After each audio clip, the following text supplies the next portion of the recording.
A year ago, on a snow-covered porch in Jackson Hole, a former Navy SEAL named Ethan Cole made the hardest choice of his life, letting go of the only soul that brought him back from war, a rescued German Shepherd named Cooper. Together, they rebuilt a broken heart until duty called, and Cooper was sent away to become a search and rescue K-9. For months, Ethan lived in silence again, holding on to nothing but hope. And now, in the same snow where it all began, after storms and a journey no one believed possible, one man and one dog are about to find their way back to each other. Before we begin, tell me where you are watching from, and if you believe in miracles, type Amen in the comments. Late winter had settled over Jackson Hole, Wyoming, with the kind of hard, wind-burnished cold that made the whole valley look as though it had been carved from bone and frost. And from the ridge above town, the scattered lights of the small mountain community glowed weakly beneath a sky the color of worn steel.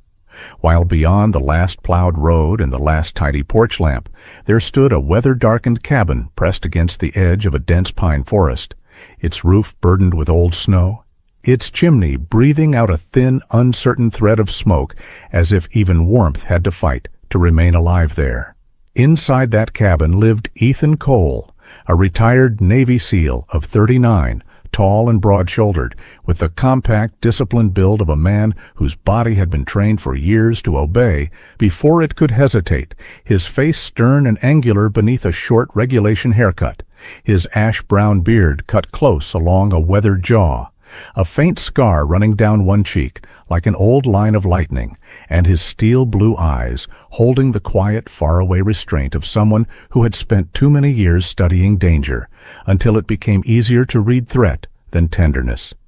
easier to trust silence than comfort, easier to keep breathing than to understand why he still should. He had returned from war months ago, but the truth was that only his body had made the journey back to Wyoming, because the rest of him still seemed caught beneath a foreign sky in a place of heat, dust, shattered stone, and gunfire, where Ryan Walker had died in his arms with blood soaking through Ethan's gloves faster than pressure could stop it. Ryan had been 36, broad-smiled and sun-browned, a fellow operator with a crooked nose that had never healed right after an old training accident, a man whose humor had once cut through the ugliness of deployments the way firelight cuts through storm dark, and because he had been one of the few people Ethan trusted without reservation, his death had not broken Ethan in any clean or dramatic way, but had hollowed him from within, leaving behind a man who could still move, still speak when necessary, still drive into town for fuel or supplies, yet felt as though the center of his chest had been scooped out and packed with cold ash. He kept Ryan's old challenge coin in the kitchen drawer, not on display, but never far away, and sometimes in the thin gray hour before dawn, he would take it out and roll it across his knuckles, simply to prove to himself that memory could still have weight. His days in Jackson Hole moved with the severe order of military habit, not because routine brought peace, but because it prevented collapse. And each morning Ethan woke before sunrise without need of an alarm, swung his boots onto the wooden floor, lit the stove, brewed coffee black and bitter, then stood at the narrow window, watching snow drift across the pines while the valley beyond slowly surfaced out of darkness. After that, he repaired hinges, split wood, checked the truck, shoveled the same stretch of path whether it needed it or not, and took long solitary walks through the whitened tree line where the only sounds were the crunch of his boots and the wind worrying the upper branches. Yet nothing in that strict sequence made him feel alive. It merely organized the emptiness so it could be carried from one hour to the next without spilling open. The cabin itself seemed to understand him too well, plain and spare, with rough timber walls, a table scarred by old knife marks, a cot-like bed by the far wall, and framed photographs he rarely looked at for more than a second, because those frozen smiles from another life made the room feel crowded with ghosts. Even the town treated him carefully now, the way people in small western communities do when they sense a man is decent but damaged, nodding at him in the feed store or the gas station without trying to pull him into conversation, and Ethan preferred it that way because pity felt unbearable, and cheerfulness felt like a language he no longer spoke. The only person who kept crossing the distance between Ethan and the rest of the world was Luke Mercer, who arrived whenever the weather allowed, in an aging red pickup that announced itself half a minute before it appeared at the bend in the road. And Luke was the kind of man Jackson Hole trusted in a crisis, because he had the physical steadiness of someone built for other people's emergencies, 6 feet tall, thick through the shoulders, with smoke-roughened hands, sandy hair cropped short beneath a knit cap, and a face permanently marked by wind, heat, and long shifts. His brown eyes alert and practical, yet never unkind. He had once served in the Marines before becoming a local firefighter and paramedic, and there was in him that same blue-collar American resilience that did not romanticize pain but did not flinch from it either. Luke had known Ethan before the silence deepened, knew he had once been capable of dry humor and the rare kind of loyalty that made weaker men stand straighter simply by being near him. And perhaps because Luke had spent years pulling strangers from burning vehicles and collapsed cabins, he had developed little patience for the polite cowardice of pretending not to see suffering when it stood right in front of him.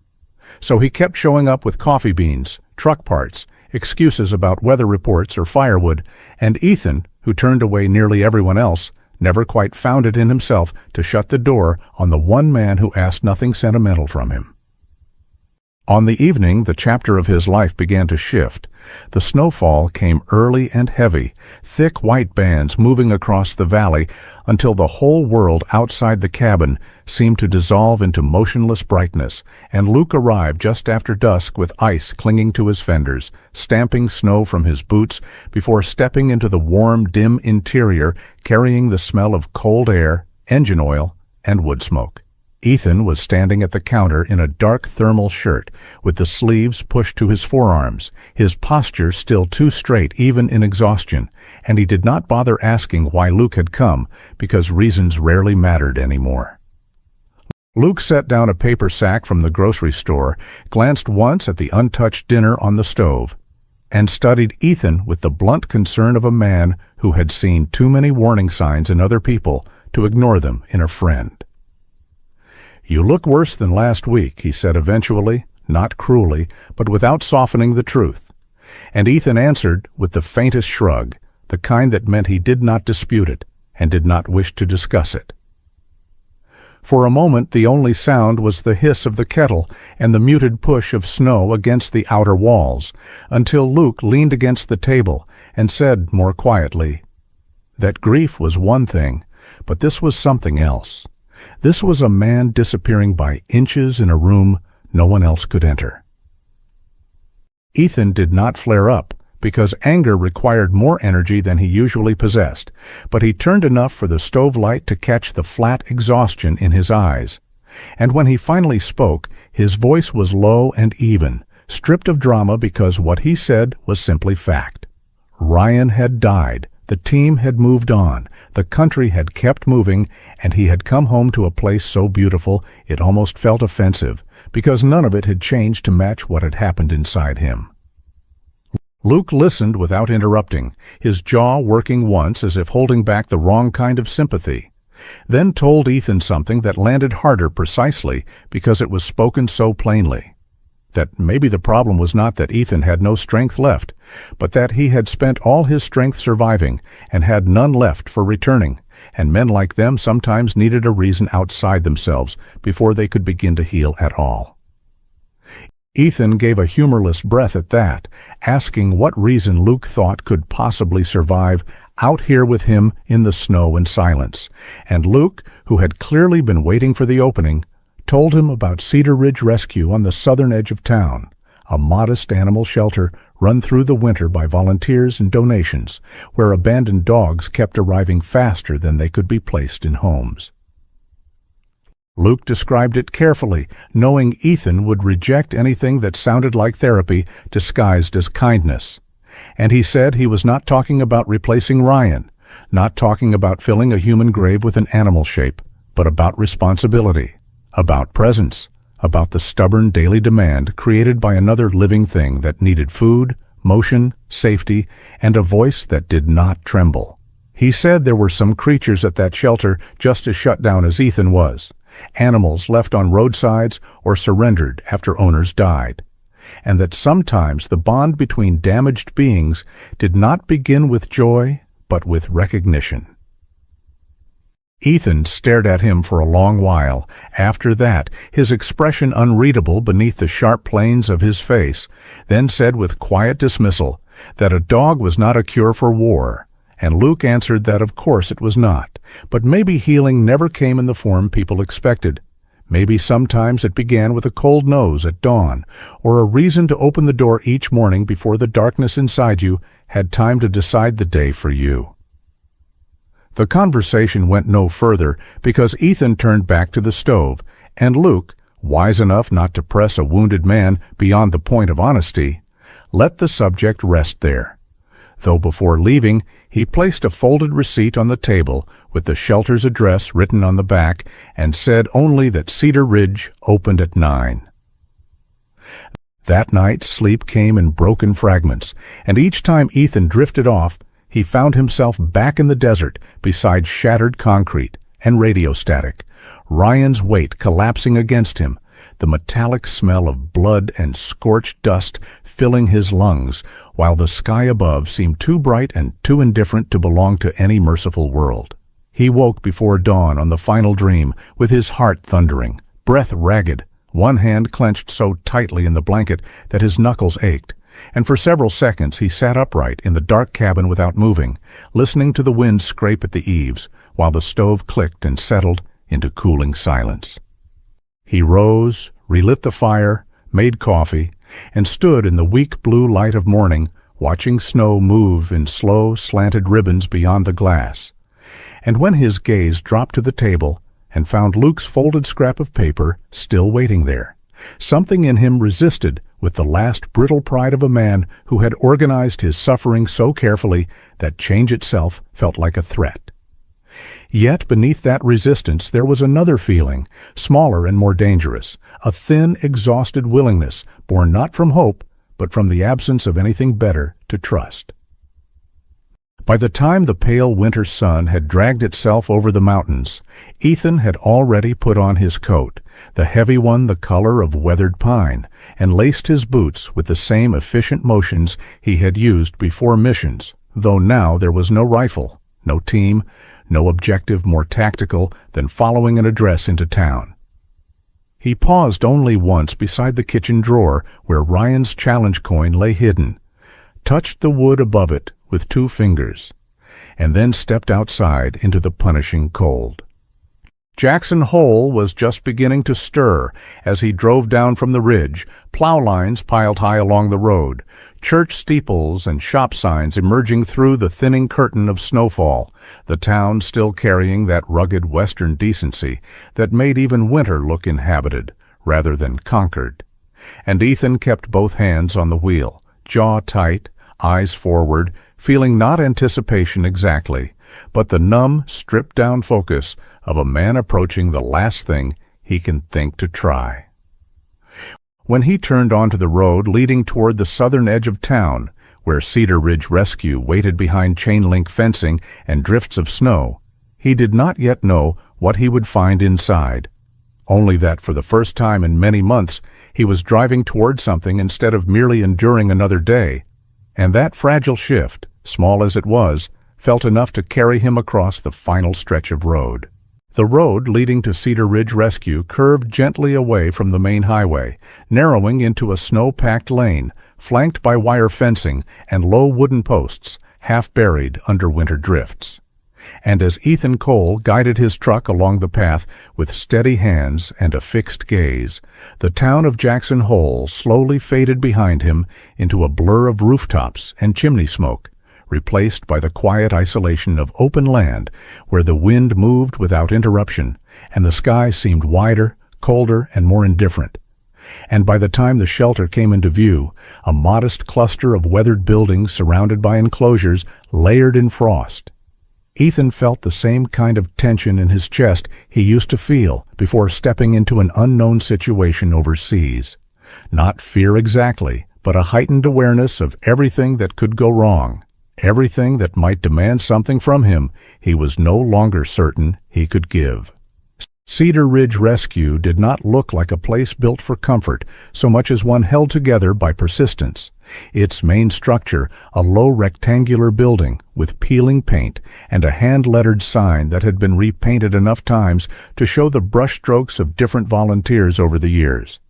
And as Ethan stepped out of his truck, the sharp bite of cold air hit his lungs, while the distant chorus of barking carried across the yard, layered and uneven, some voices loud and restless, others thin and uncertain, and beneath it all there was a faint underlying stillness, the kind that came not from peace, but from exhaustion. He pulled his coat tighter, boots crunching over frozen gravel,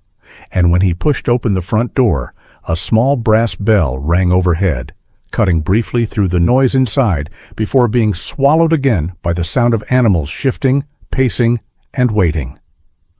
Warm air met him immediately, thick with the mixed scents of disinfectant, straw, damp fur, and something faintly metallic that spoke of wounds treated and not yet forgotten. And behind a narrow counter stood Abigail Turner, the woman Luke had mentioned, who looked up from a clipboard with a calmness that suggested she had long ago learned not to react quickly to anything that entered through that door. She was in her mid-40s, tall and slender, with a posture that carried quiet authority rather than force. Her auburn hair pulled back into a loose knot that allowed a few strands to fall freely around a face lined, not by age, so much as by years of watching things suffer and deciding to stay anyway. Her green eyes steady and observant, neither overly warm nor cold, but measured in a way that felt deliberate, as if she had trained herself to offer exactly the amount of gentleness needed without letting it break her entirely. "Morning," she said, her voice low and even, carrying the kind of patience that did not rush people into explanations, and Ethan gave a short nod in return, stepping further inside while his gaze moved instinctively across the room, mapping exits, corners, shadows. Though this time it was not danger he was reading, but something else, something harder to define. "I'm not here to browse," Ethan said after a moment, his tone neutral but direct, because he had no interest in pretending this was anything other than what it was.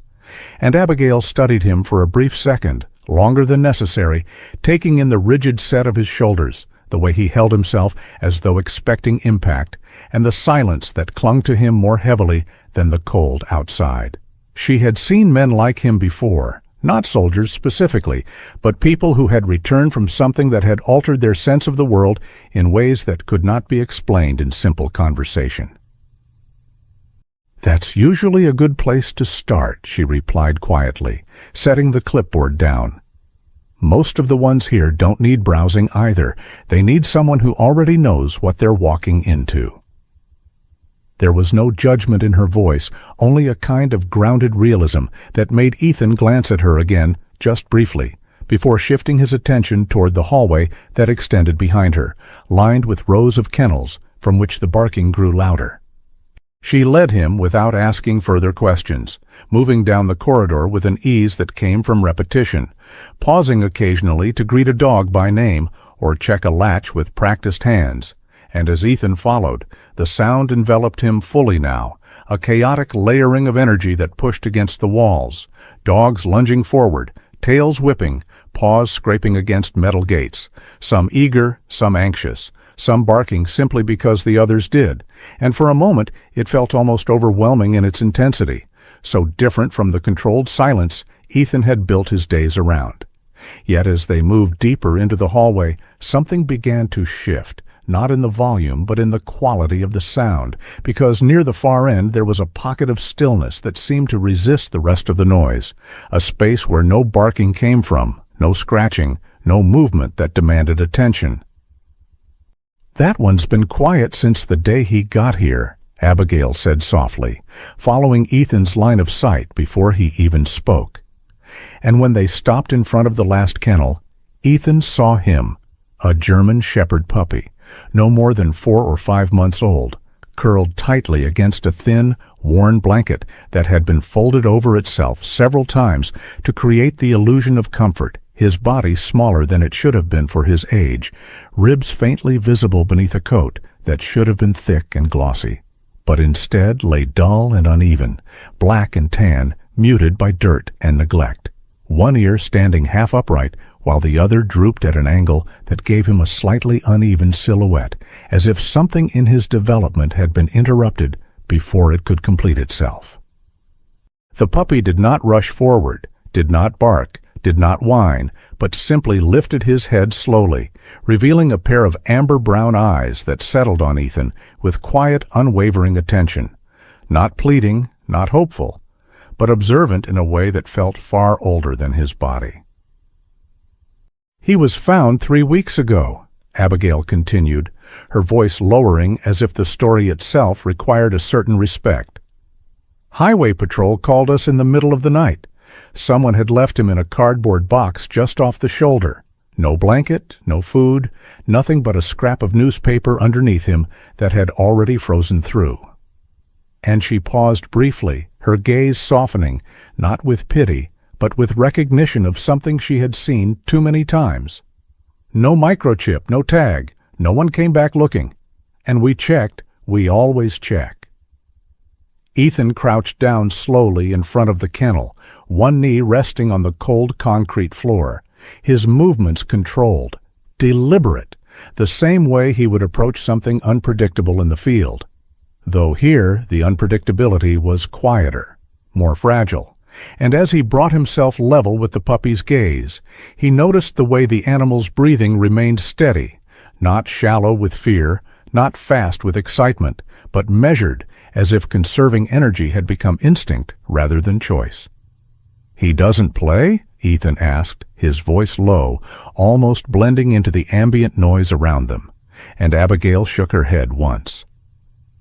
"Not really. He eats when we bring the bowl in, drinks when he has to, but he doesn't engage with the others, doesn't respond to toys, doesn't react to voices the way puppies usually do," she said, folding her arms loosely. "He just sits there most of the day, watching the door, like he's waiting for something he's already learned isn't coming." The words settled into the space between them, and Ethan felt a tightening in his chest that was different from the sharp pain of memory, something quieter and more persistent, because as he looked into those amber eyes again, he recognized the absence there, not emptiness exactly, but a kind of restrained expectation, the look of a living thing that had already adjusted itself to disappointment as a default state. For a long moment, neither of them moved, the world narrowing to the thin metal bars between them and the silent exchange of observation that required no language. And Ethan found himself studying the details, the way he always did, the slight tremor in the puppy's front paw, the way his body remained tucked inward as if minimizing space, the subtle tilt of his head that suggested curiosity not yet extinguished, but carefully contained, and without fully realizing it, Ethan let one hand rest lightly against the kennel gate, fingers curling loosely around the cold metal, not reaching through, not forcing contact, just present. The puppy's eyes flicked briefly to the hand, then back to Ethan's face, and something in that small movement, neither approach nor retreat, felt like a question left unanswered. "You thinking about it?" Abigail asked after a while, though her tone suggested she already knew the direction of his thoughts, and Ethan exhaled slowly, the sound almost inaudible beneath the distant barking, before nodding once, not decisively, but enough to shift something in the air between them. "He doesn't have a name?" he asked, and Abigail gave a faint, almost apologetic smile. "We didn't assign one," she said. "Didn't feel right when he hasn't answered to anything yet." Ethan remained crouched for another second, then rose to his feet with the same controlled motion, turning slightly toward the counter area without looking back at first, as if giving himself space to reconsider. But the image of those eyes stayed with him, steady and unblinking, until he stopped halfway down the corridor and glanced over his shoulder one last time. The puppy had shifted position, standing now with his front paws near the gate, not pressing against it, not making a sound, but watching. And there was something in that stillness that cut deeper than any noise could have, because it was not a demand, not a plea, but a quiet acknowledgement, as if he had already accepted the possibility of being left again, and was simply observing whether this moment would follow the same pattern as all the others before it. Ethan turned back toward Abigail, the decision settling into place not with certainty, but with a kind of grounded inevitability. "I'll take him," he said, and there was no drama in the words, no attempt to justify or explain, just a statement delivered with the same calm finality he had once used in far more dangerous situations. And Abigail studied him for a long second before nodding slowly, reaching for the adoption forms without hesitation. The process itself was simple: names, signatures, a few questions about living conditions and prior experience, though Abigail skipped anything that felt unnecessary, her trust not blind, but informed by years of reading people in ways paperwork never could. And when Ethan finally stepped outside again with the small, underweight German Shepherd held carefully against his chest, the cold air hit them both at once, the puppy stiffening slightly at the sudden change before settling again, his body tense but not resisting, and as Ethan opened the truck door and placed him gently on the passenger seat, the animal remained where he was set, ears tilted unevenly, eyes moving across the unfamiliar space with quiet alertness. "You'll need a name," Ethan murmured after a moment, starting the engine as the heater kicked in with a low hum, and he glanced once at the road ahead, then back at the small figure beside him, something in his expression shifting just enough to suggest the faintest trace of something warmer than before. "Cooper," he said, the word fitting into the silence as naturally as if it had been waiting there all along. And as the truck pulled away from Cedar Ridge Rescue and back toward the long, snow-lined road leading to the cabin, Ethan felt, for the first time in months, not relief or happiness, but the smallest, most fragile movement in his chest, like the first flicker of warmth returning to something that had been cold for far too long. The first days after Ethan Cole brought Cooper home unfolded beneath a sky that seemed determined to remain overcast, the kind of heavy, unmoving gray that pressed low over the valley of Jackson Hole and made even the daylight feel muted. And inside the cabin, at the edge of the pine forest, the air carried a cautious tension, as if two unfamiliar rhythms had been placed in the same confined space and were waiting to see which one would break first, because Ethan, for all his discipline and control, no longer knew how to soften his movements in a way that did not feel forced,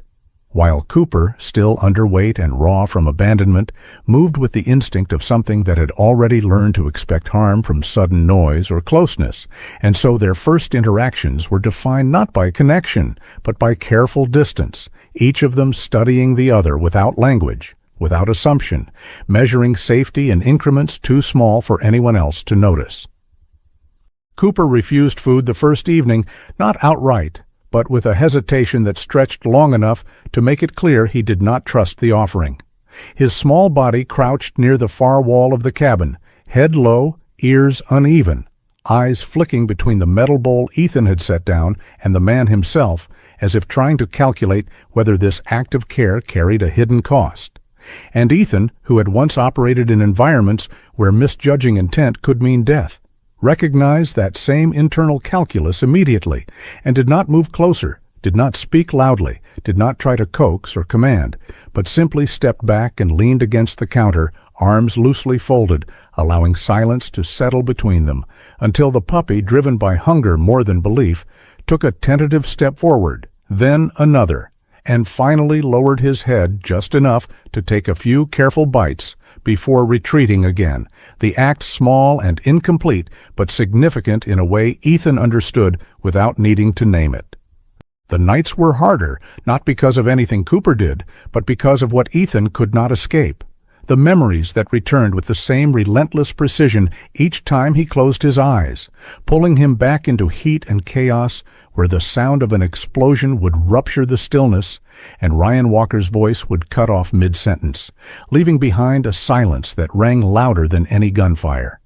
And when Ethan woke in the darkness of the cabin, breath sharp, muscles tight, it was the unfamiliar awareness of another presence that stopped him from falling fully into that past, because across the room, beneath the edge of the table, Cooper would be there, curled tightly into himself, eyes open and alert, not moving toward Ethan, but not looking away either, as if he had sensed the disturbance and chosen to remain watchful rather than flee. And in that shared wakefulness, there was the faintest suggestion that neither of them was entirely alone in their unrest. By the third day, a pattern had begun to form, subtle and unspoken, where Ethan would move through his routines with the same steady cadence he had always maintained, chopping wood, checking the truck, stepping outside into the snow for long stretches of silence. And Cooper, though still keeping his distance, had started to follow at the edge of those movements, lingering in doorways, pausing at thresholds, watching from a few steps behind, as if testing how far he could move into Ethan's world without being pushed back out of it. And when the wind rose one afternoon, driving sharp gusts against the cabin walls and rattling the windows with a force that made the structure groan faintly, Cooper startled hard enough to scramble backward, claws skidding against the wooden floor before he disappeared under the table again, his breathing quick, body tense, while Ethan, instead of reacting with irritation or command, simply lowered himself onto a chair nearby, not reaching, not speaking, but allowing his presence to remain steady and unchanging until the storm outside passed and the tension inside the room began, slowly, to ease. It was on that same afternoon that Daisy Whitmore arrived, her truck announcing itself with a familiar uneven rumble before coming to a stop just outside the cabin, and when she stepped out, bundled in a thick gray coat with a red knitted scarf wrapped high around her neck, she carried with her the quiet persistence of someone who had lived long enough to understand that grief did not follow a schedule, and therefore could not be hurried. Daisy was in her early 70s, small in stature but firm in the way she held herself, her silver hair tucked beneath a wool hat, her face lined not only by age, but by years of waiting for a son who had never come home from Iraq, a loss she spoke of rarely, but carried in the way she moved through the world with a softness that was neither fragile nor weak. She knocked once, then let herself in as she always did, setting a covered pie dish on the table before her eyes fell on Cooper, who had emerged just enough from his hiding place to observe this new presence, his posture low but curious. "Well now," Daisy said gently, crouching down with the careful movement of someone whose joints no longer cooperated easily. "Aren't you a quiet little thing?" And she did not reach out immediately, did not try to touch him, but simply held her hand out at a distance, allowing the puppy to decide whether to close the gap. And when Cooper leaned forward just enough to sniff the air before retreating again, Daisy smiled faintly, glancing up at Ethan with understanding rather than surprise. "Some of them come back slower than others," she said, straightening with a soft exhale, her voice carrying the kind of lived-in patience that made advice unnecessary. And Ethan nodded once, not trusting himself to say more, because something in the way she looked at the dog, and at him, made it clear she recognized the parallel without needing it explained. She spoke briefly of her son, David, not in detail, but in fragments, a memory of a letter, a habit of sitting by the window, a dog he had once owned that never stopped waiting long after it should have, and though the words were simple, they settled into the space of the cabin with a weight that shifted something inside Ethan, reminding him in a quiet, undeniable way that loss was not a solitary condition, but a shared human constant, carried differently, but felt just as deeply. A few days later, at Daisy's insistence, more than his own intention, Ethan drove into town again, this time to a small veterinary clinic on the edge of Jackson Hole, where the sign above the door read, "Bennett Veterinary Care," the letters slightly faded but well maintained, and inside he met Dr. Mia Bennett, a woman in her early 30s with a lean, athletic build and dark hair pulled into a tight braid, her movements efficient but not rushed, her eyes sharp with observation, yet softened by a kind of empathy that came from years of working with animals who could not explain their pain. She greeted Ethan with professional warmth, then knelt to Cooper's level without hesitation, her posture relaxed, her voice low as she examined him with practiced hands, noting his underweight frame, the slight irregularity in his ear, the tension in his muscles that had not yet fully released. "He's been through something," she said after a moment, not as a question but as an assessment, her gaze flicking briefly to Ethan before returning to the dog. "But he's holding together better than most would." And as she continued the examination, she began to notice small things that might have escaped a less trained eye.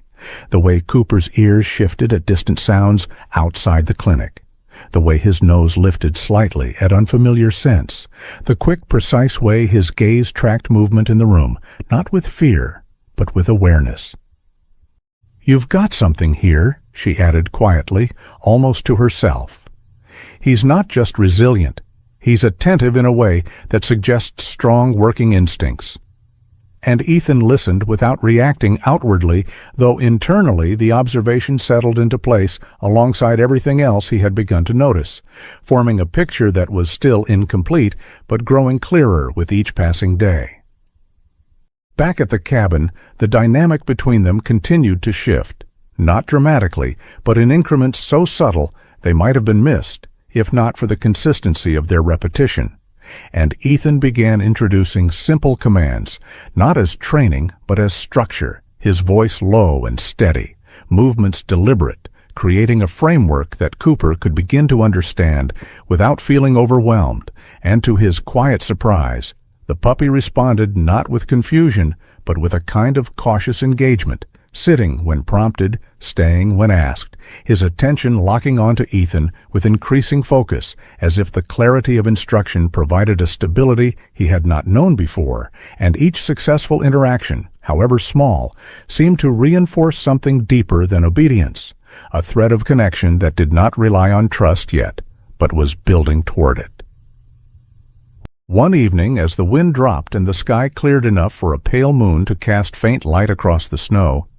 Ethan returned inside after stacking wood to find Cooper no longer under the table, but lying near the hearth, positioned just close enough to the pair of boots Ethan had left by the door that his presence could be felt without being intrusive, his breathing slow, body relaxed in a way that had not been possible before. And Ethan paused in the doorway for a long moment, taking in the quiet shift in the room, the subtle change in the distance between them, before moving carefully so as not to disturb it. Because for the first time since bringing the dog home, it felt as though something had settled into place rather than remained on edge. And as he sat down in the chair near the fire, the warmth from the flames reaching both of them in equal measure, he realized without fully articulating it that this was not just about helping the dog recover, but about something else moving alongside it, something quieter and more difficult to name, as if in learning how to create safety for another living being. He was beginning, slowly and without intention, to find a way back toward it himself. By the time spring finally loosened winter's grip on Jackson Hole, the valley had begun to change in those quiet mountain ways that never arrived all at once. The snow retreating first from the south-facing roofs, then from the fence lines, then from the lower trails where meltwater ran in narrow silver threads through old ice and dead grass, and around Ethan Cole's cabin at the edge of the pine forest, the world no longer felt suspended in grief alone, because Cooper had grown into himself with the steady, almost startling force of something that had merely been waiting for safety to reveal what it had always been beneath fear.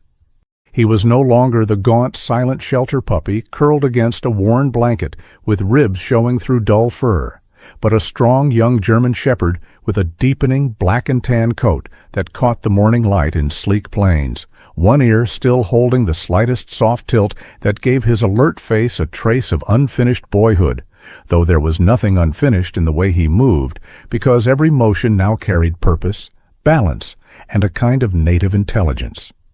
Ethan recognized from years of watching good men and good working dogs do what lesser beings only pretended to understand. Cooper had filled out across the chest, his legs long and sure beneath him, his amber eyes brighter now, but no less observant.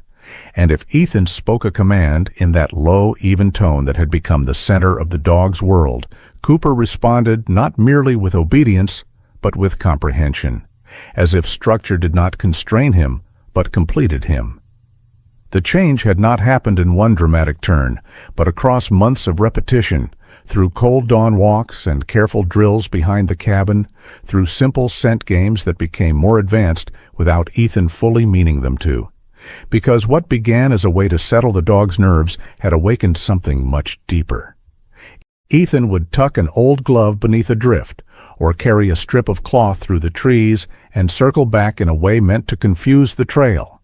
And Cooper, head low, shoulders tight with concentration, would work the scent with an intensity that made the world around him seem to fall away, adjusting for wind shifts, for ice, for old tracks and fresh movement, until he stopped precisely where the hidden object lay and sat with that focused stillness Ethan had come to understand as certainty.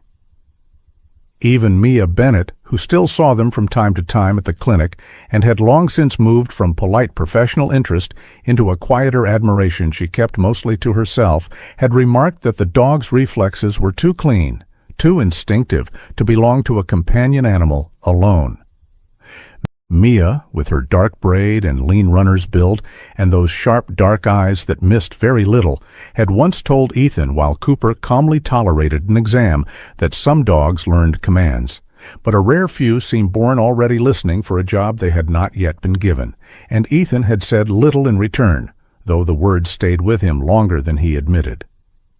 The town had begun, in its own understated way, to notice the change in Ethan too, though no one said it directly, because Jackson Hole was the sort of place that respected a man's silence, even while quietly measuring whether he was returning from it. He came into town more often now, not only for supplies, but for dog food, for an occasional visit to Mia's clinic, for hardware, for things that belonged to a life being lived instead of endured. And Cooper was almost always at his side, riding in the truck with alert calm or stepping out beside him with the easy composure of a dog who already understood that his job was to remain aware. Luke Mercer noticed it first with the open satisfaction of someone who had made a suggestion and watched it become a lifeline, though he was careful never to say, "I told you so." And Daisy Whitmore noticed it in the softer way older women notice everything, bringing over pies or preserves and pretending her visit was about the weather, when in truth she simply wanted to see whether the light she had once feared gone from Ethan's face had truly begun to come back. Daisy, small and silver-haired and lined by time and old sorrow, had a way of setting a pie dish down on the table and speaking about everyday things until, almost by accident, she said the one sentence a person had needed all week. And one evening, as Cooper rested his head against her knee without flinching, she smiled through a look that held old pain and quiet gratitude, and said that some creatures were sent into a house not to fill silence, but to teach it how to breathe again. The event that changed everything came in late autumn, when the first hard cold had returned, and the woods near the frozen lake north of town had grown treacherous with thin ice, low visibility, and early snow moving through the trees in dry, hissing sheets. Ethan had taken Cooper out along a ridge trail in the late afternoon, not far from the old service road, intending only a long conditioning walk before dusk, when Cooper's gait changed so abruptly that Ethan felt it before he understood it. The dog freezing mid-step with one front paw slightly raised, head turned sharply toward the deeper timber, nostrils working against the wind. It was not the alertness Cooper showed for deer or rabbit scent, not even the controlled focus he wore during training, but something more urgent, a tightened intensity that caused the fur along his shoulders to rise. Ethan gave no command at first, only watched, and then Cooper moved off with that same driven certainty, weaving through snow-crusted brush and deadfall toward the lake's western tree line, until Ethan heard it too, faint and broken under the wind, the frightened cry of a child trying not to panic. The boy they found was 8 years old, though at first he looked even younger, curled beneath a fallen pine branch with his knit cap gone, cheeks wind-burned, boots soaked through at the cuffs, and hands clenched so tightly in his coat sleeves that his knuckles had gone pale. His name, Ethan learned later, was Caleb Jensen, the son of a fishing guide who had taken his eye off him for only minutes near the public access road before the child wandered into the trees, chasing what he thought was the family dog. Caleb had the narrow shoulders and freckled face of a mountain kid, not yet grown into his winter gear, and the terror in his wide blue eyes softened only when Cooper lowered himself a little, tail still, ears forward, and let the boy clutch his fur with numb fingers while Ethan radioed the coordinates in from his phone. By the time the local rescue volunteers reached them, Ethan had the boy wrapped in his own outer layer, and Cooper was still standing close, scanning the woods as if holding the whole scene together through vigilance alone. Word traveled fast in a town like Jackson Hole, and though Ethan wanted no attention from it, the important detail did not disappear. Before the search team ever reached the area, Cooper had located the boy in worsening weather and unstable terrain with a speed and confidence that experienced men noticed immediately. 3 days later, a dark state vehicle rolled up to the cabin just after noon, and the man who stepped out carried himself with the contained self-possession of someone who had spent years working around danger without ever needing to advertise it. Noah Briggs was in his early 40s, broad across the shoulders but lean through the waist, with close-cut brown hair already touched by gray at the temples, a weathered face sharpened by windburn and long days outdoors, and eyes the pale hazel of late-season grass under winter light, calm but penetrating. He wore a Wyoming Search and Rescue K-9 unit jacket over thermal layers and moved with a directness Ethan respected immediately. No wasted gestures, no artificial warmth, just competence shaped into human form. Noah explained his visit plainly. He had heard about the lake incident, had spoken to Mia Bennett and 2 local responders who described Cooper's tracking behavior and wanted permission to run an official assessment. There was no salesmanship in him, which made him easier to trust. He spoke of working dogs the way some men speak of gifted soldiers, not as equipment, but as beings whose instincts, if matched properly with training and partnership, could mean the difference between death and return in avalanche fields, missing person searches, and winter extractions where time narrowed with every passing minute. The assessment took place the following weekend in an open stretch of snowfield just beyond Ethan's property, under a sky so bright and brittle it seemed to ring. Noah did not come alone. With him was Tessa Monroe, a younger trainer in her late 20s with short blonde hair tucked under a black beanie, a compact athletic frame, and the brisk confidence of someone who had learned to be taken seriously in male-dominated field units by being better prepared than everyone else around her. Tessa spoke little at first, but her attention to detail was absolute, and when she crouched to scatter scent objects or mark wind direction, Ethan could see the discipline in every movement. They set up a sequence of evaluations designed to reveal not just obedience, but deeper aptitude. Buried objects beneath hard-packed snow, an aged scent trail cut across mixed terrain, directional changes masked by shifting wind, and finally, a hidden human source screened behind trees and partial ice crust near the lake margin. Cooper did not perform like an eager house dog hoping for praise. He worked as if the tasks belonged to a language he had known before anyone asked him to speak it. He quartered the field with intelligence rather than haste, reacquired lost scent without panic, ignored distractions, alerted cleanly, and when he found the concealed human source behind the snowbank, he gave a sharp, precise bark and looked back at Ethan with a steadiness that made Noah and Tessa exchange a glance. Both professionals tried not to overstate. Noah was the one who finally said it aloud, standing with gloved hands on his hips, while Cooper sat beside Ethan, sides moving with exertion, but mind still fully engaged. This was not ordinary talent, he said, and not merely good trainability either. There were dogs with strong noses, dogs with discipline, dogs with stamina. But what Cooper showed was rarer: discrimination, resilience under environmental stress, and a natural ability to problem-solve scent and terrain without spiraling into confusion, the kind of instinct unit leaders spent years hoping to find in one candidate out of dozens. If formally trained, Noah explained, Cooper could become a frontline search and rescue dog, particularly suited for snow operations, missing hikers, buried victims, and wilderness extractions. Then came the part Ethan had already begun to dread before it was spoken. The training program was based near Cheyenne and would run close to a full year, intensive and residential, requiring separation, structure, evaluation, and commitment. Cooper would not belong less to Ethan, Noah said, but he would need to leave. The words landed with more force than Ethan expected, because by then the cabin no longer felt like a holding place for his grief.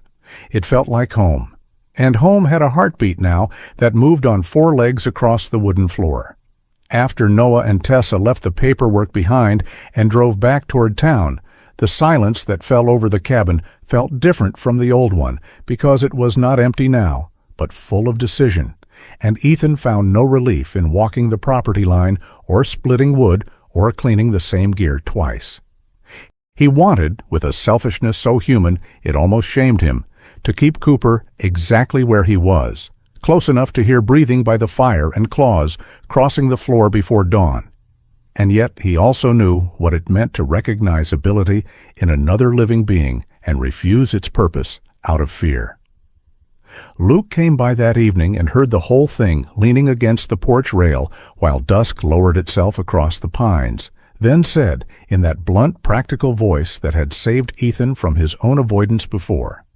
that a man who had once walked willingly into danger to bring strangers home could not now choose cowardice simply because love had made the risk personal. Daisy, when she visited the next day carrying apple bread wrapped in a towel, put it differently, softer, and somehow harder to argue with.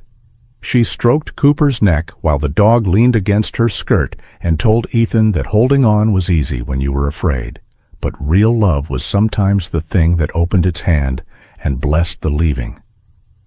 Neither of them pushed him with sentimentality. They only told him truths he already knew. So Ethan signed the papers at the kitchen table in the fading light of evening, his name laid down in a hand steady enough to hide what it cost him. And from that point until the date on the form seemed to arrive too quickly. He moved through the days with a strange divided awareness, training Cooper as always, watching him run the ridgeline and return, hearing the jingle of his tags and already missing it. On the night before departure, the weather turned again, and rain mixed with sleet against the windows before freezing hard, and Ethan sat beside the fire long after midnight, with one hand resting on Cooper's back, feeling the solid warmth of the dog's breathing beneath his palm, while the cabin held around them the fragile peace they had built from wreckage. He understood then that this pain was not the helpless wound of war, not the violence of something being torn away without consent, but a different kind of hurt, quieter, and in some ways more difficult, because this time nothing was being stolen from him. He was choosing with clear eyes and a breaking heart to let something precious go because it had become too good, too alive, too meant for more than the walls of one lonely cabin to be kept only for his comfort. The morning Cooper left came without ceremony, the sky over Jackson Hole pale and indifferent, as if it had decided that departures did not deserve color. And Ethan Cole stood on the porch of his cabin with his hands buried deep in his coat pockets while the Wyoming search and rescue vehicle idled in the snow-packed drive, exhaust rising in soft gray spirals that vanished almost as soon as they formed. And beside him, Cooper stood still, alert but calm, his posture composed in a way that made the moment feel heavier rather than easier, because there was no panic in him, no resistance, only that quiet readiness that had always defined him once he understood what was being asked. Noah Briggs stepped out first, his presence as grounded as ever, movements economical, voice steady as he exchanged a few final words with Ethan, while Tessa Monroe remained by the rear compartment, preparing the crate with efficient precision, her gloved hands moving with the practiced familiarity of someone who had done this many times and yet never treated it as routine. When the moment came, Ethan crouched, both hands resting on either side of Cooper's neck, his forehead lowering briefly until it touched the dog's. And for a second, the world narrowed to that single point of contact, breath to breath, before he pulled back and gave the only command that mattered, his voice low, controlled, carrying everything he could not say. And Cooper responded the way he always did, without hesitation, stepping forward when guided, though just once as the crate door closed, his amber eyes lifted and held Ethan's gaze with a stillness that lingered long after the truck disappeared down the road. The silence that followed was not the same as before, because it was no longer empty, no longer a hollow absence that swallowed sound, but something fuller, stretched tight with waiting, as if the cabin itself had learned to expect a return, even when there was nothing yet to confirm it. Ethan moved through his routines again, but now each action carried a faint echo, a memory of presence layered over absence, the place by the hearth where Cooper had slept remaining untouched, the faint scratch marks near the door where claws had once rested, the water bowl left in its place, not out of forgetfulness, but out of something closer to quiet refusal.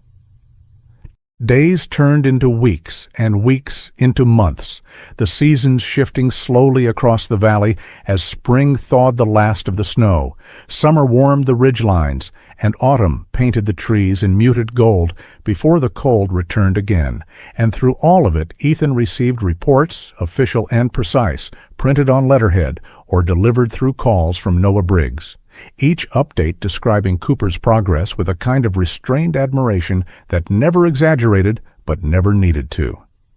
He learned that Cooper had excelled in tracking exercises, that he had adapted quickly to avalanche terrain simulations, that his ability to hold a scent line under shifting wind conditions was unusually strong, and that in live search scenarios he had already contributed to locating 2 missing hikers in conditions where time had been critical. Each report brought something complicated with it, a quiet pride that settled alongside a deeper ache, because in those descriptions Ethan could see the shape of Cooper's new life forming, one that did not revolve around the cabin, one that placed him beside other handlers, other commands, other voices. And though he never spoke it aloud, there were moments when the knowledge pressed against him with a subtle force. The realization that Cooper was learning to belong somewhere else, even as the memory of where he came from remained intact. Luke Mercer noticed it during one of his visits, leaning against the doorway with his usual grounded ease, watching Ethan read one of the reports in silence before folding it carefully and setting it aside. And Luke, who had always understood more than he said, simply remarked that pride and loss often traveled together in the same breath, especially when something you loved grew beyond the space you first gave it. Ethan did not argue, because the truth of it was too plain to deny. But neither did he dwell on it, choosing instead to focus on the fact that Cooper was alive, working, doing exactly what he had been meant to do. The first winter after Cooper left settled in harder than the last, the snow deeper, the wind sharper, the nights longer, and it was in the middle of that season, when the valley lay buried under a fresh layer of white that softened every edge and muted every sound, that the call came. It was early, the sky still dark, the cabin quiet except for the low crackle of the fire, when Ethan's phone vibrated on the table, the sound cutting through the stillness with a precision that immediately pulled him from whatever fragile rest he had managed. The number was unfamiliar, but the voice on the other end was not. Noah Briggs spoke without preamble, his tone steady, but carrying a weight that Ethan recognized instantly, the kind that only came when words had to be chosen carefully, because there was no version of them that would land lightly. The mission had been in the Cascade Range, Washington, a high-altitude search operation following reports of a missing climbing party caught in deteriorating weather. And what began as a standard deployment had escalated rapidly when a sudden storm moved in, faster than predicted, bringing heavy snowfall, high winds, and unstable conditions that triggered multiple avalanche slides across the search area. The team had managed to extract all human personnel, Noah said, his voice controlled, measured, but there had been a break in communication during the second collapse, a moment where visibility dropped to near zero and terrain shifted in ways that made coordination nearly impossible. And in that window, Cooper had become separated from his handler.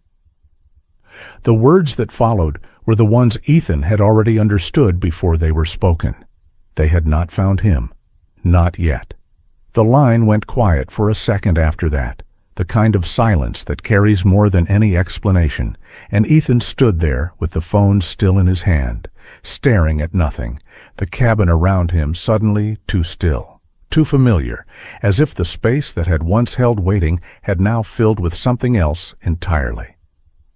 Noah continued, explaining the search efforts already underway, the teams deployed, the conditions they were working against, but the details blurred at the edges because Ethan was no longer hearing them as information, but as distance, as time, as the narrowing window between possibility and loss.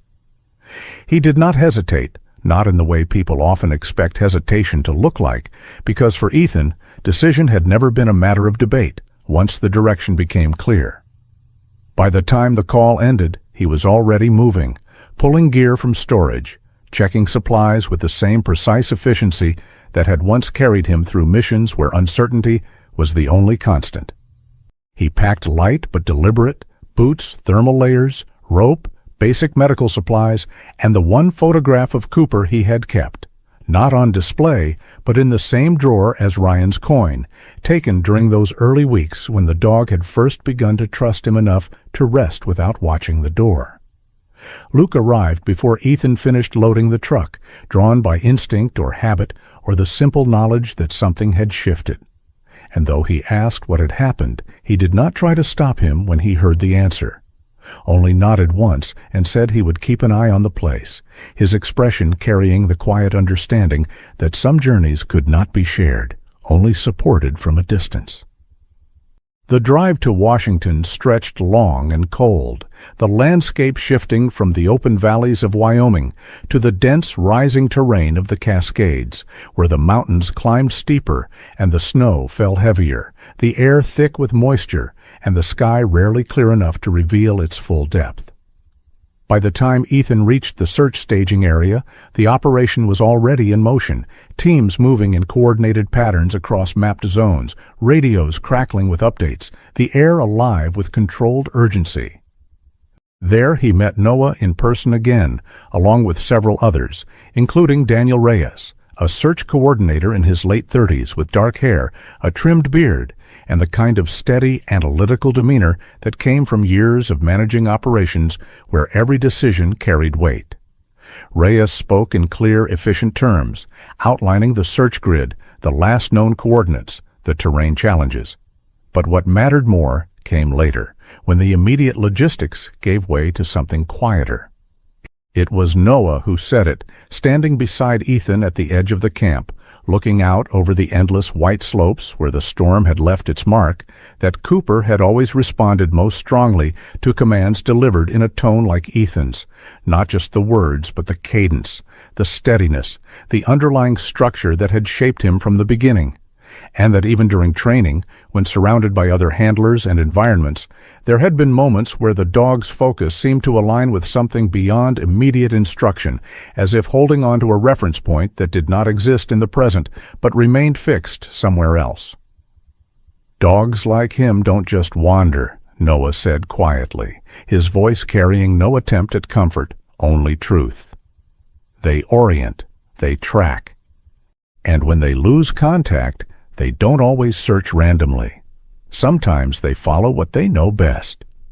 The search went on for days, each one blending into the next under the relentless conditions of the mountains, the cold cutting through layers, the terrain shifting underfoot, the snow erasing tracks as quickly as they were made. And though they found signs of movement, broken crust, disturbed patches, A partial scent trail that faded into nothing. There was no clear answer, no definitive direction that could be followed with certainty. Yet as the days passed, something began to shift in Ethan's thinking. Not from hope in the usual sense, but from a pattern he recognized. Because if Cooper had not been found within the immediate radius, if he had not circled back toward the last known point, then the possibility remained that he had done something else entirely, something not based on confusion, but on instinct, on memory, on the strongest reference he had ever known. It was a small detail that anchored the thought, something Noah had mentioned without emphasis, that during long-range tracking exercises, Cooper showed a tendency not just to follow scent, but to orient toward origin points, as if mapping not just where something had gone, but where it belonged. And once that idea took hold, it did not leave, expanding into something larger, something that redefined the entire search in Ethan's mind.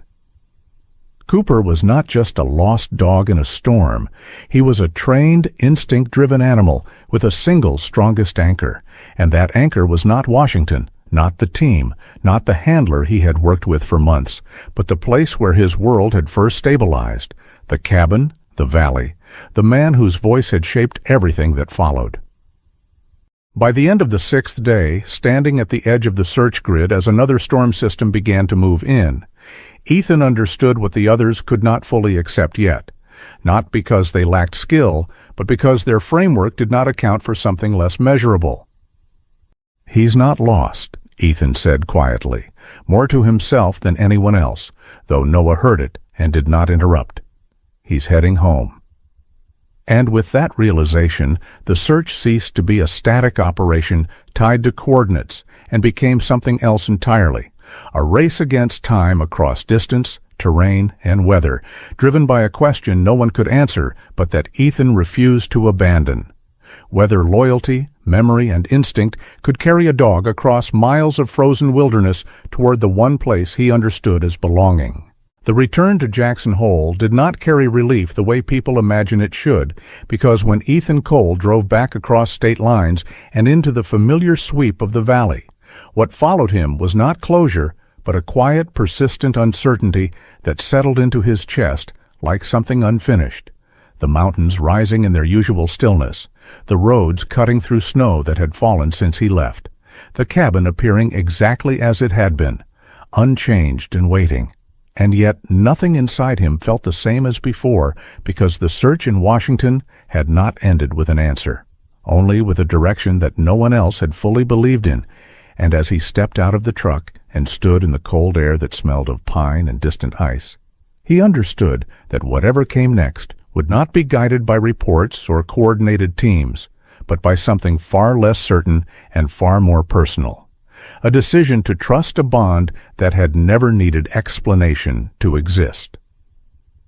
He didn't rest long, not in the way rest is usually understood, because the following morning found him already moving through the first of the places he had once walked with Cooper, retracing paths not out of habit, but out of deliberate intention, starting at the edge of the property where the tree line thickened and the snow lay deeper in shadow, his boots pressing fresh tracks into ground that had erased everything that came before. And as he moved, he spoke quietly, not calling out in desperation, but letting his voice carry in the same low, steady cadence that had shaped Cooper's earliest understanding of the world.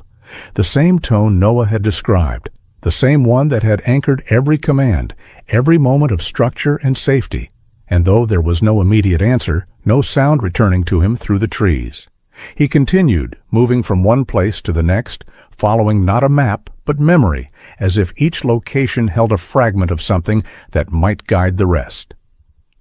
The frozen creek came next, its surface locked beneath a layer of ice that reflected the pale morning light in dull fragments.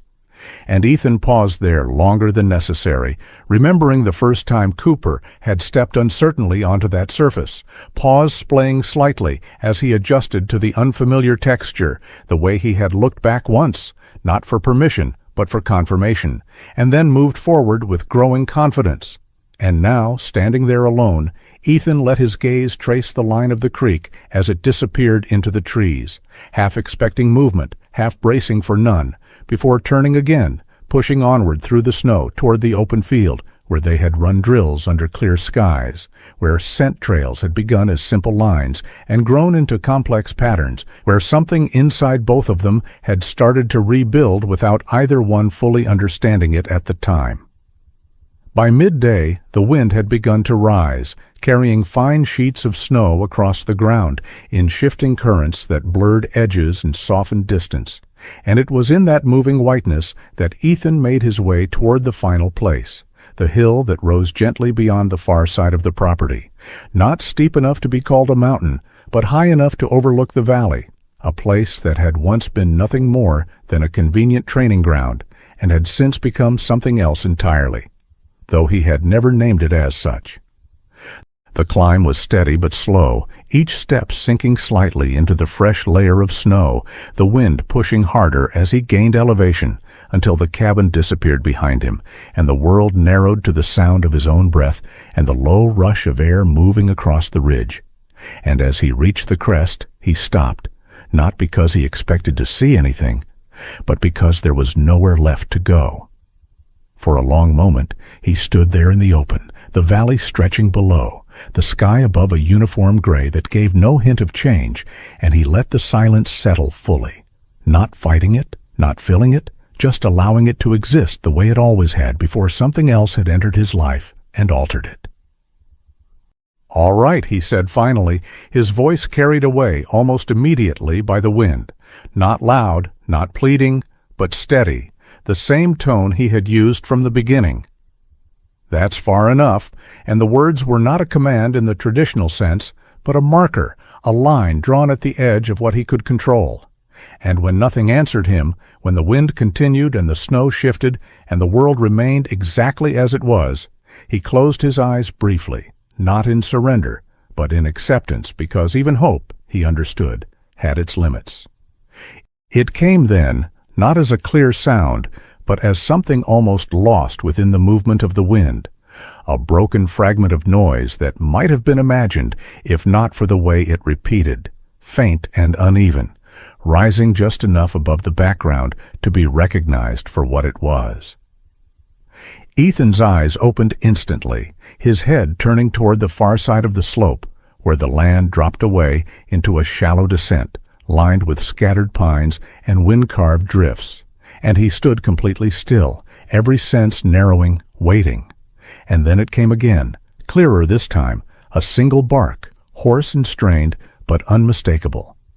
He did not call out immediately, did not move in a rush that might have sent him slipping down the incline, but stepped forward with controlled urgency, his gaze fixed on the shifting white, where the sound had come from. And as the wind shifted direction, parting the drifting snow just enough, he saw movement.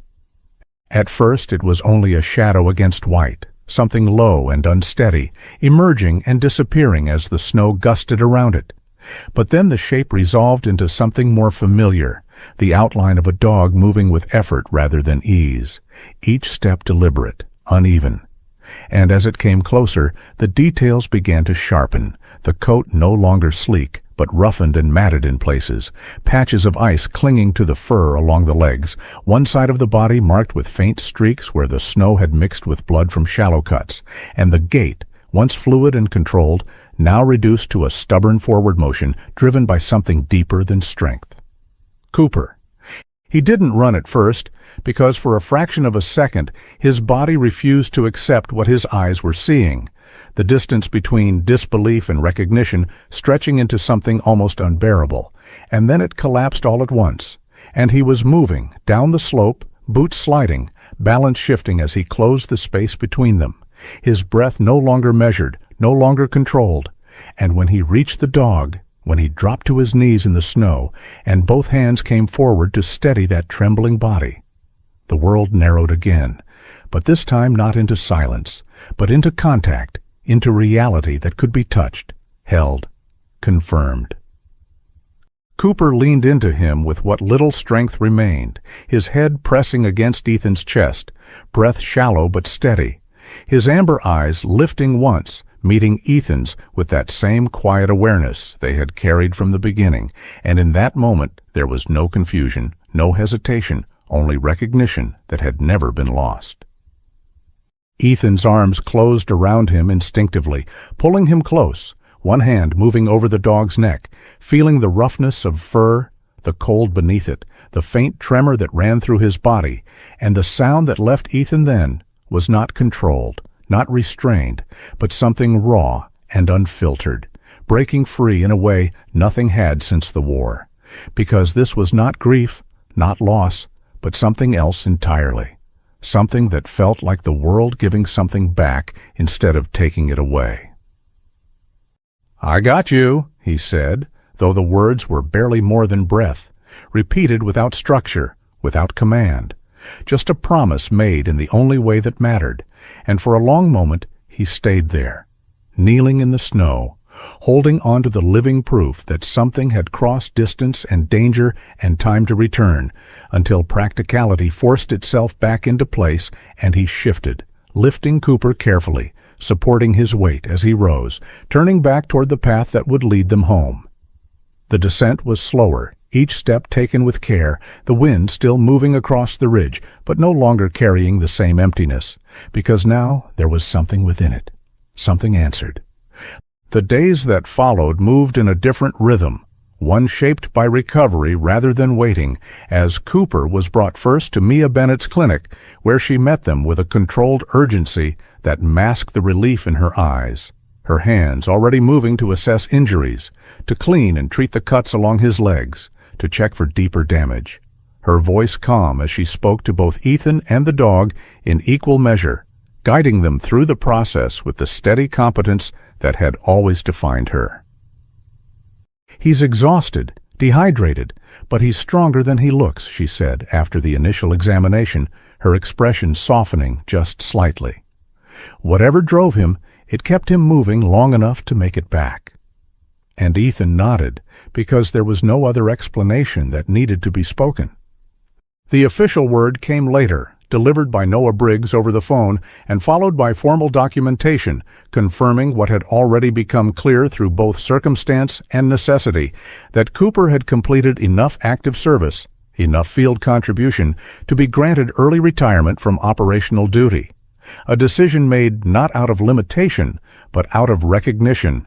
because some dogs, Noah said, had already given more than expected in less time than most, and forcing them back into the field was not always the right choice. This time, when Ethan listened, there was no conflict in him, no divided sense of purpose, only a quiet acceptance that what had begun as a temporary separation had resolved into something permanent, something that did not require letting go again.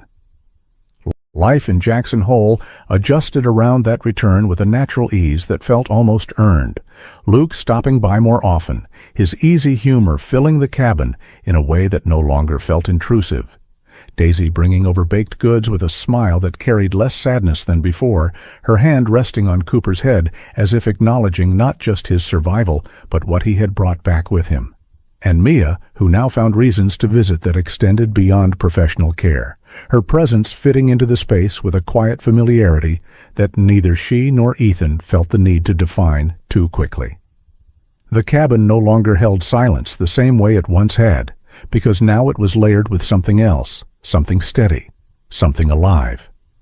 And one evening, as the sun lowered behind the mountains and the snow reflected the last light in soft amber tones, Ethan stepped out onto the open field with Cooper at his side, the dog moving more slowly now, but with the same awareness, the same presence. And as they walked together across the quiet expanse, their tracks forming a single path through the snow, Ethan understood something he had not been able to before, that continuing to live, to care, to love again, did not erase what had been lost, did not betray the memory of Ryan or anything that had come before, but preserved it in a different way, carried forward not in silence or pain, but in action, in connection, in the choice to keep moving even when standing still would have been easier.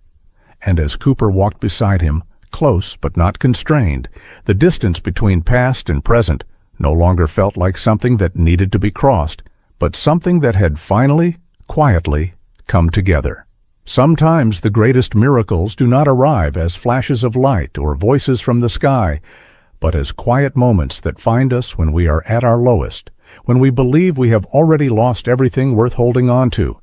And in those moments, God does not always remove the pain, but He sends something or someone to walk us through it, to remind us that love can still grow in broken places, and that even the most wounded hearts are not beyond healing.